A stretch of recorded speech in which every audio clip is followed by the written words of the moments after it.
Hi everybody and welcome back to Halloween Town How-Tos. And today, my lips were forming something different, which I'm sure happens to everybody. In today's video, I'm going to be making a sign that I am just going to call a this way and a that way.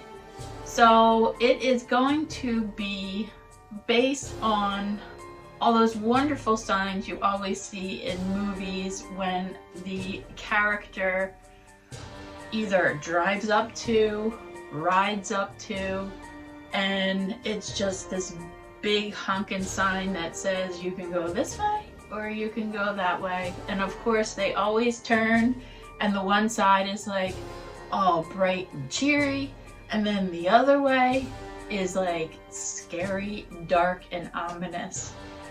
So that was part of this inspiration to make this, and the other part is I don't have a lamppost. I am going to create kind of lamppost sign today, and I am challenging myself to use what I can find around my yard and in my pit of despair stash garage. That is my goal today. Let's see if I can make this project or not. So let's go outside. I'm going to use this barrel here for the base of my project. I just need to go ahead and clean it out first.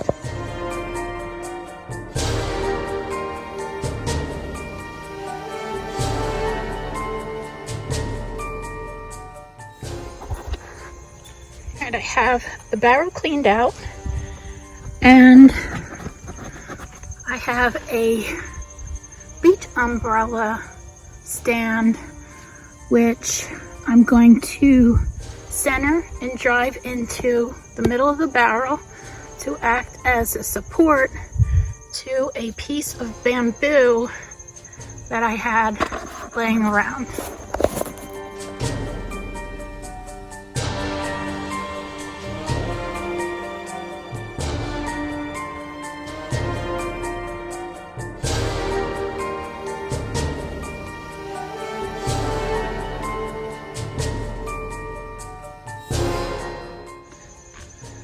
Now the bamboo is leaning this way.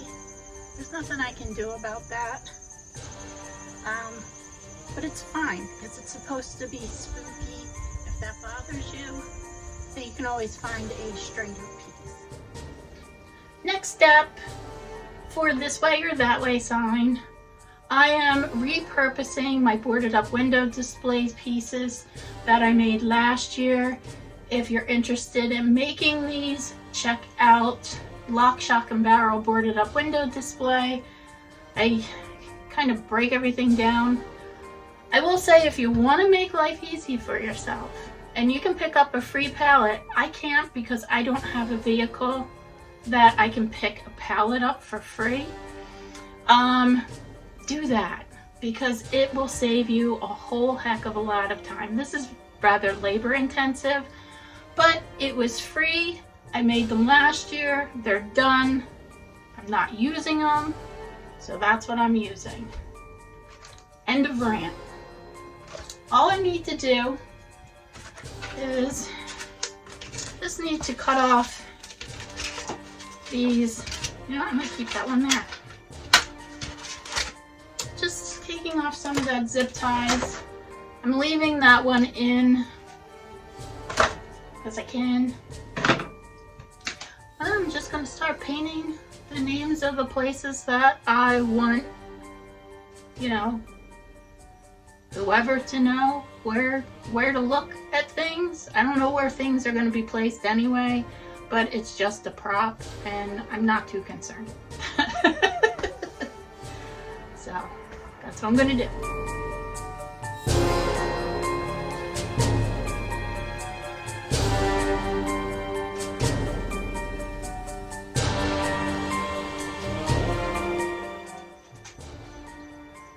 Oogie Boogie sign is done.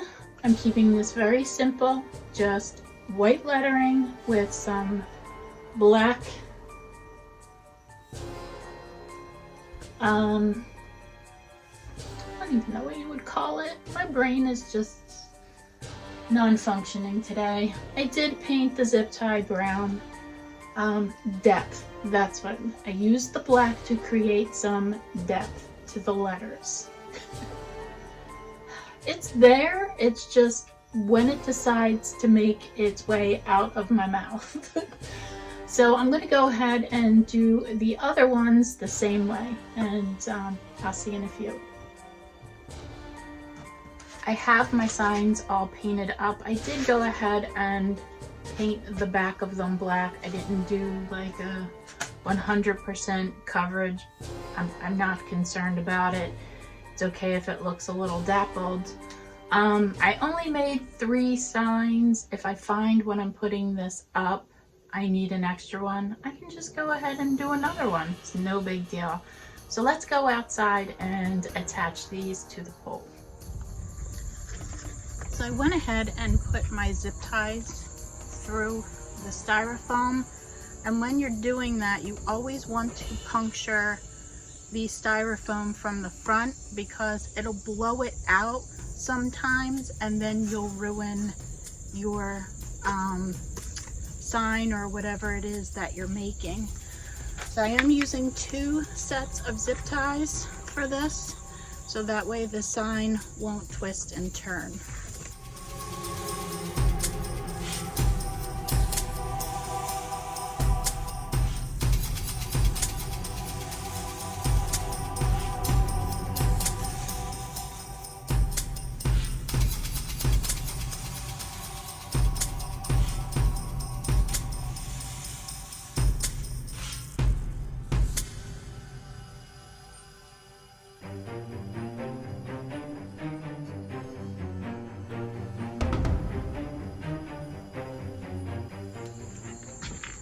So next, I have these garden lights, which, you know, I'm sure a lot of you have some lights hanging up that sometimes you can just repurpose them.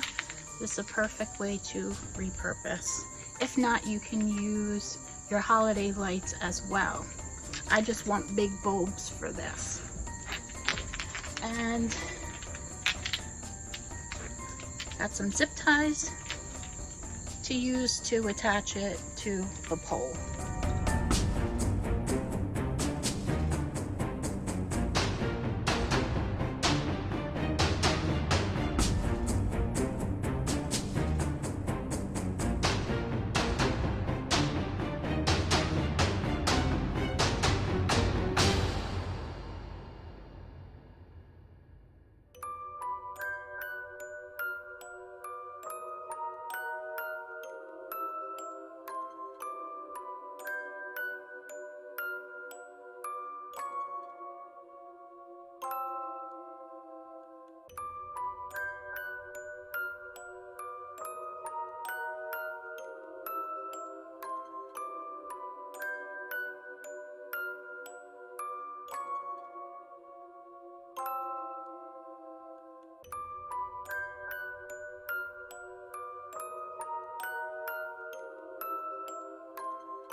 So I went ahead and cut all the zip ties off. I did need an extra bulb for the top, and that is because I will be putting this jack-o'-lantern on top. However, I need to remove this battery pack because it got rusty. It's quite old, so I'm repurposing this on top of the light post. So I need a little bit of a break. That was a lot for me. The first part of this, I was down for 3 days, so I don't want to be down for another 3 days. And yes, I have that on. So gonna get out of the sun, take a little bit of a break, and take care of this inside. So for the pumpkin, it had 2 screws here and here. I just unscrewed them, and that's the piece right there. I just kind of punched it in. I don't know how to get it out unless I like start trimming stuff away, and I don't want to. That is not going to affect the way this pumpkin's going to be set up, so I'm just leaving it in there. So let's get this guy up.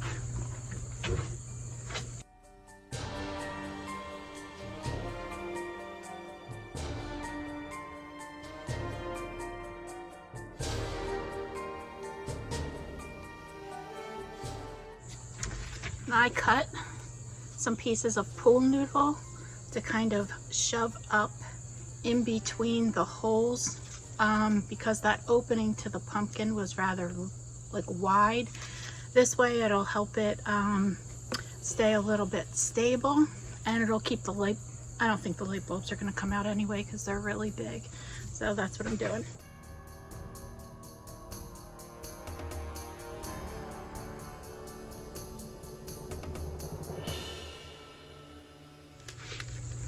So I had to cut an extra piece, and I knew I was probably going to have to, but here.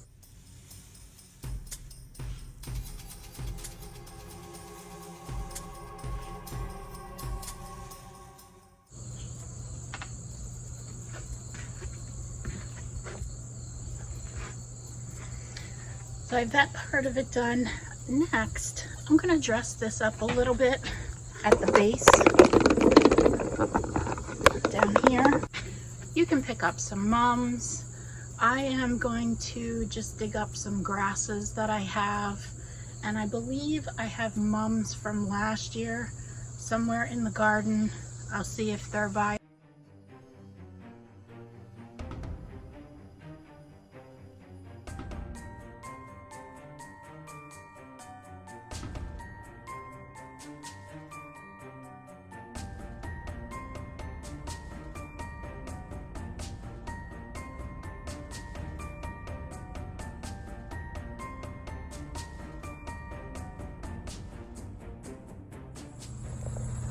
Alright guys, I am done. I added some grasses to either side of the base to help keep that base a little more secure, because grasses have very thick root systems. So I'm hoping that adds to the structure underneath to help it. I found some corn growing near my bird feeders, so I just dug that up and put it in. So now I just need to wait until it gets dark to light this up and see how it looks.